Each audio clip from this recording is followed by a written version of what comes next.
Sa paggunita natin ng ika-128 anibersaryo ng kalayaan ng Republika ng Pilipinas, atin pong pakinggan ang mensahe ng Pangulo ng Republika ng Pilipinas patungkol sa patuloy nating paglalakbay bilang isang malaya, nagkakaisa at matatag na sambayanan. Mga kababayan, ang Pangulo ng Republika ng Pilipinas, Ferdinand R. Marcos Jr.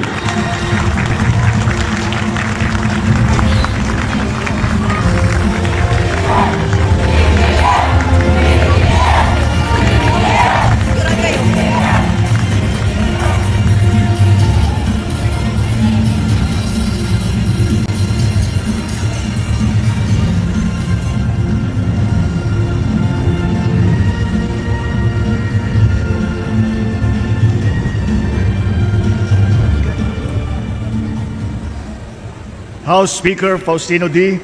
and the honorable members of the House of Representatives, Senate President Pro Tem Sherwin Gatchalian, the Dean of the Diplomatic Corps, the Dean of the Diplomatic Corps and the Apostolic Nuncio to the Philippines, the Most Reverend Charles John Brown, and the Excellencies of the Diplomatic Corps, honorable members of the Cabinet, Manila City Mayor Isko Domagoso, AFP Chief of Staff General Romeo Browner and the Major Service Commanders, PNP Chief General Jose Melencio Nartates Jr., Philippine Coast Guard Commandant Admiral Ronnie Hill Gavan, First Lady Luis Araneta Marcos, my fellow workers in government, other distinguished guests, ladies and gentlemen, isang magandang araw po sa inyong lahat. Sa araw na ito, ginugunita natin ang ika-128 anibersaryo ng proklamasyon ng kalayaan ng Pilipinas. Sa loob ng lampas 300 taon, naging kolonya ang ating bansa. Sa ilalim ng pamumuna ng dayuhan, hinanas ng ating mga ninuno ang kahirapan, kawalan ng katarungan at pang-aapi. Ang pagnanais natin na makamit ang hustisya at pagkakapantay-pantay ang siyang nagtulak sa lahing Pilipino na mag-alsa laban sa pamamahala ng dayuhan. Sina Tamblot, Sumuroy, Dagohoy at Diego at Gabriela Silang ay ilan lamang sa mga naunang lumaban sa mga dayuhan. Ang pag-aalsa sa Bohol, sa Pidig, Ilocos Norte, sa Cavite ay senyales ng mga magting na pagnanais ng ating mga ninuno na maging malaya. Subalit, dahil sa pagkakahiwa-hiwalay at kawalan ng isang layunin, hindi sila nagtagumpay.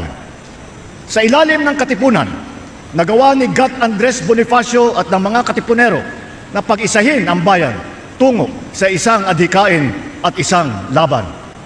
Ipinagpatuloy ni General Emilio Aguinaldo ang pakikibaka at tangan lamang ang pananampalataya, pagmamahal at kabayanihan. Itinaas ang ating watawat sa Kawit, Cavite na makasaysayang araw noong itong 1898. Dito, ipinahayag natin sa buong mundo ang hangarin nating mamuhay bilang isang malaya at nagsasariling bansa.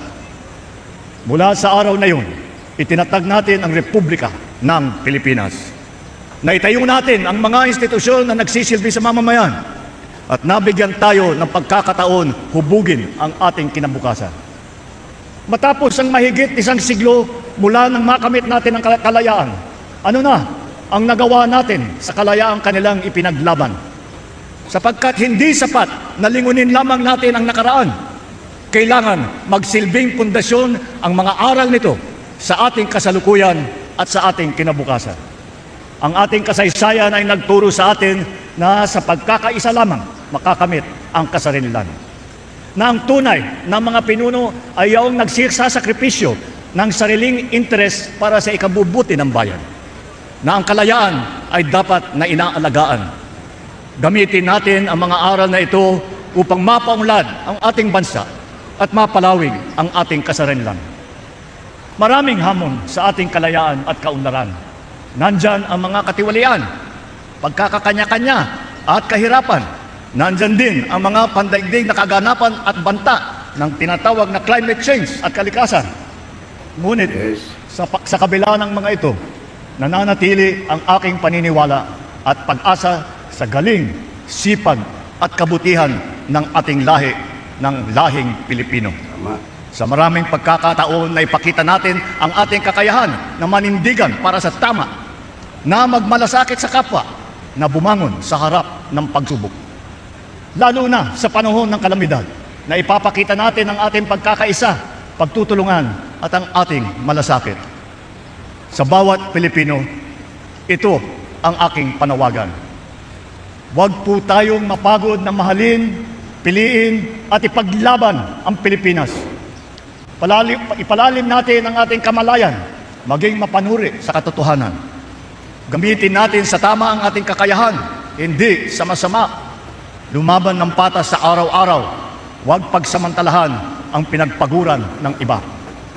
At piliin natin ang ikabubuti ng bayan laban sa interes ng iilan. Kung mananatili tayong tapat sa mga adhikaing ito, matitiyak tayong magmamana ang mga susunod ng henerasyon ng isang bansa na mas matatag, mas makatarungan at mas maunlad. Tandaan natin na ang kapayapaan, kasarinlan at kalayaan na ating tinatamasa sa ngayon ay tinubos ng dugo ng mga nauna sa atin.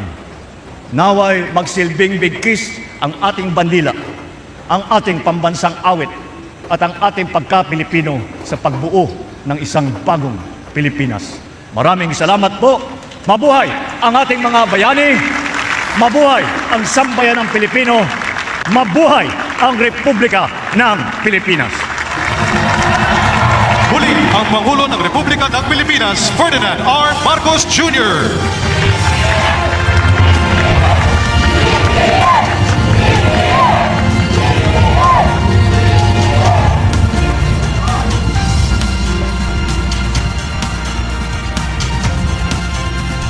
Bilang pagbubugay sa katatagan, kagitingan at walang sawang paglilingkod ng ating sandatahang lakas at iba't ibang hanay ng pamahalaan, ating tunghayan ang Military Parade and Marching Contingents kasama ang Parade of Assets. Isang makabayang pagtatanghal ng disiplina, kahandaan at pagkakaisa. Sumasalamin sa lakas ng bansang patuloy na nagbabantay at nagtatanggol sa ating kalayaan. Mabuhay ang sambayanang Pilipino!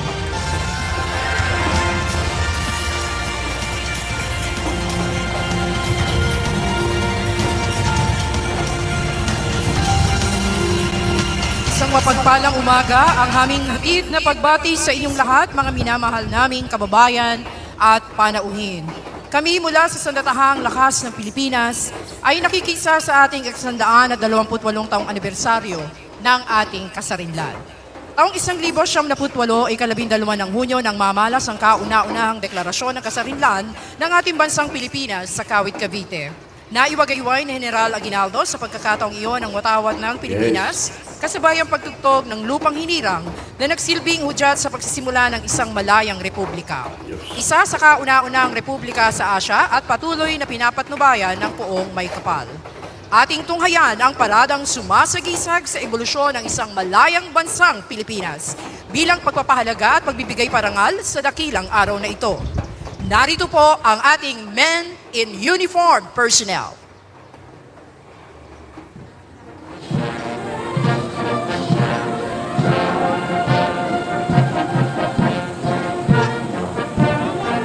Ang mga tagapangalaga ng bansa naglilingkod sa iba't ibang larangan, isinasanggalang ang bansa sa anumang pagbabanta. Bumubungad po ang parada na kinabibilangan ng mga kawal Pilipino, ang mga kasapi ng ating sandatahang lakas. Pinangungunahan nito ni Major General Jose Bonifacio M. Calab ng Hukbong Himpapawid, ang kanyang kalupunan, Colonel Leopoldo Asarden IV at Christopher Pablo ng Air Force, Captain Alan Canaleja ng Navy, Colonels Ronaldo Urbano, Navy Marines, Rafael Jason Talipan at Edward Viteño ng Army.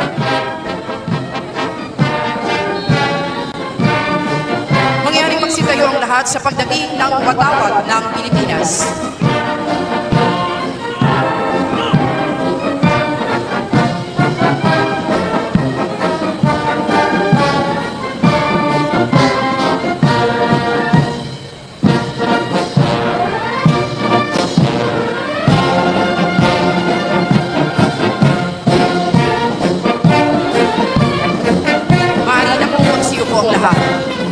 Sumusunod ang pinagsamang banda ng ating sandatahang lakas ng Pilipinas.